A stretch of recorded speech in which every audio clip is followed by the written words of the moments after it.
Every child has an imagination. Sometimes those imaginary friends are harmless, a product of creativity, innocence, and play. But what if a child's friend isn't imaginary at all? Tonight, we dive into the unsettling story of the Miller family, who discovered too late that their toddler's innocent playmate may have been something else entirely, something tied to the house itself. This is The Ghost in the Nursery. In the spring of 2015, Ethan and Sarah Miller achieved a dream many young couples share: buying their first home, a two-story house on a quiet suburban street, freshly painted shutters, a tidy lawn, and a nursery just waiting for their 3-year-old son, Noah. At first, everything was bliss. Boxes unpacked, furniture arranged, family photos hung on walls. It was the beginning of a new chapter. Sarah decorated Noah's room in soft blue pastels, filling it with toys, stuffed animals, and blocks. But within weeks, they noticed something curious.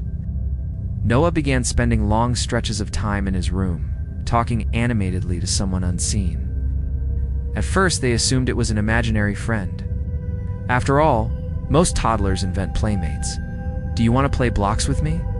Sarah smiled the first time she overheard him. Soon the smile faded. One night, as Sarah passed by the nursery, she froze. From inside, she clearly heard her son's small voice. But underneath it, she swore she heard another.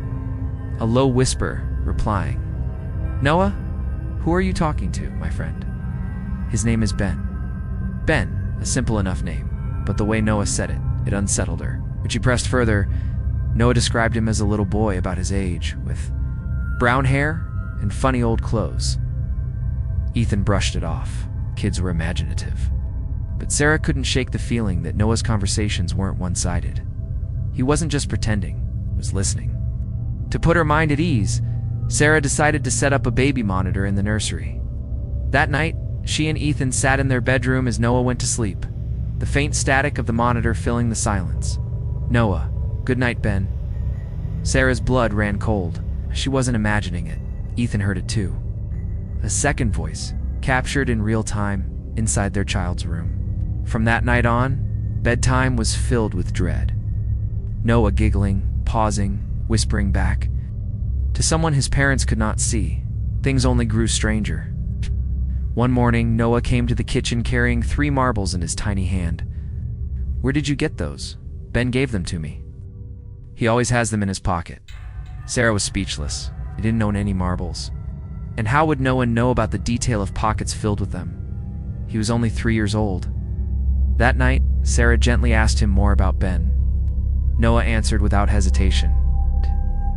"Ben says he used to live here. He fell from the window upstairs."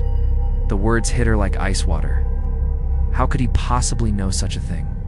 The Millers knew nothing of the home's past. Desperate for answers, Sarah began researching the house's history. After hours of digging through old newspapers online, she found it. An obituary from the late 1940s. A young boy named Benjamin, 6 years old. He had died tragically, falling from the nursery window, the very same room her son now slept in. Once Sarah uncovered the truth, the activity escalated. Noah's once cheerful conversations with Ben turned darker. He began waking up screaming, crying that Ben didn't want to play anymore. The nursery toys were discovered in strange arrangements, neat rows, spirals, shapes no toddler could create on his own. Some nights, Sarah and Ethan awoke to the sound of a toy rolling across the floor, though no one was inside. Most disturbing of all, the closet door. No matter how many times they shut it, they would wake to find it wide open. The breaking point came one late night. Sarah walked into the nursery after hearing whispers. Noah sat in the center of the floor, cross-legged, staring into the dark corner. His small voice was flat, cold, nothing like a child's normal tone. He whispered, "Ben says you shouldn't be here, Mommy." Sarah's heart stopped. Terrified, she backed out slowly, unable to speak. The next morning, the Millers packed their bags and left the house for good. Today, new tenants live in the home. Whether little Benjamin still lingers in the nursery, no one can say. But the Millers remain convinced that their son was speaking to something beyond this world. And it raises a chilling question. Are children more open to what we can't see? Or was Noah merely repeating things he could never have known, whispered by a ghost who never left his childhood home? This was The Ghost in the Nursery. Do you believe children can see what adults cannot? We'd love to hear your thoughts, so drop your comments below. Don't forget to like, share, and subscribe.